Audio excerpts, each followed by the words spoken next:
Ole, hey, karon lang le lol maya hi voin hi ni som ni le pa ni inri ni zan ani a hei ka in khombang ai engeni ka ron ti deuh thuta in thak pokala in thang man chi lo a hei in khom na thom no kala ha ti chonin karon film thut don ani zaina karon show tur cheu hi a ma karon ti ang tho khanin house pakhat karon thurbing le dona ta chonin I eng house nge ti kha a thai tu la khonin emo hei heta thumbnail sa hian emo in lo mu to sa tho anga Lancome private collection khani dona chuanin Lancome private collection a hianin a to hloma wangin ka nei theivak lowa changka nga sil hlom boka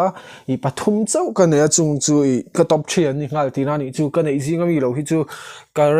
rank list a hen ka da theilowa chan chu ka nei miau lo wangin le a sample ka nei ang chi te khang kha I rank ka kron da tel don lo boka ti chuanin ka video kan nun nga langa number 3 a karon da hi ka du lu tuka ama ero chu number 3 ka dang chan chu apa ni dang ka nei te an thae ma chu wang chu number 3 ka da ani chu santal cardamom ania santal cardamom ania hai moi khop maya bottle po hi a juice po hi heti de ram hi nia hei arim hi atliang moi atliang fu vel lu tuka engrim ma dang anam lem lawa arim nam chu sandalwood le pepper ri manamani pepper chu kan sianga spice kha khamirim kha nama arim tuya engeni arima daya chutiron a spicy boka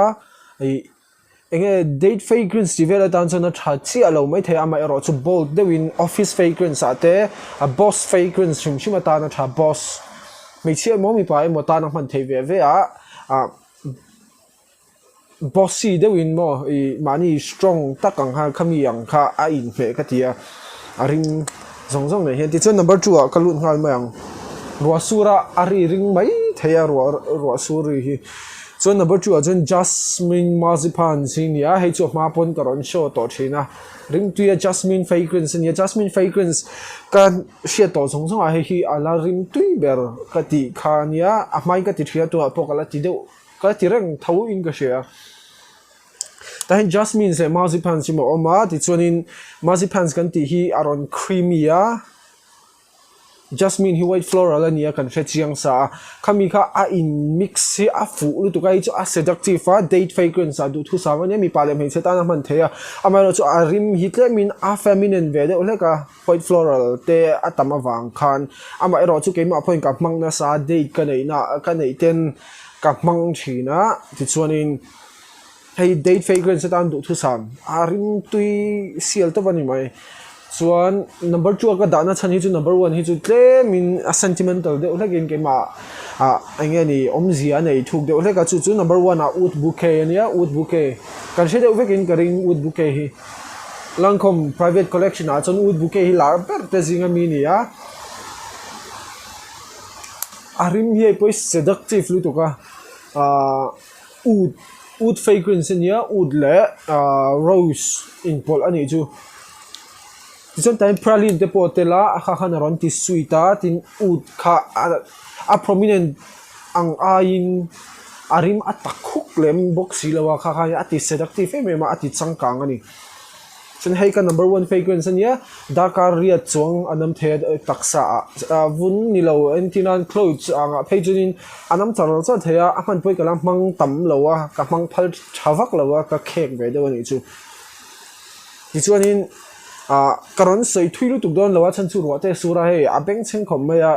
tunami po hi karon ti chuak thawanga ma ro chu abeng chenga hiate a hal de dona nakina heng ho hi a than pa in kalaron ti chuak le ang ti kha kan sei non ngalani chu number 1 a wood bouquet number 2 a jasmine marzipans number 3 a santal cardamom ti zong kha Lancome house karon soi thei te chu ni sela heti pathum hi an nia an ring tu an CLMM veka an vai hian an tha a occasion milin hei hi date fragrance a po tha office fragrance a chong ka recommend lawanga wood bouquet hi chu date fragrance bi ngor ngora le thodaya te tuna porwa te sura tianga hendei nei do ni la kapmangang chengsa chon jasmine marzipan ve thung ero hi chu ang tiklai pon me chetam phei chun ang tiklai pon nam char ai date fragrance a seductive chuan central cardamom ve hi chu boss fragrance ni wangin engeni office ate le khatiang chi formal occasion ap manatang han ka recommend ani chu oud bouquet number 1 number 2 jasmine marzipan number 3 central cardamom khati zong khani hi chu bye bye ule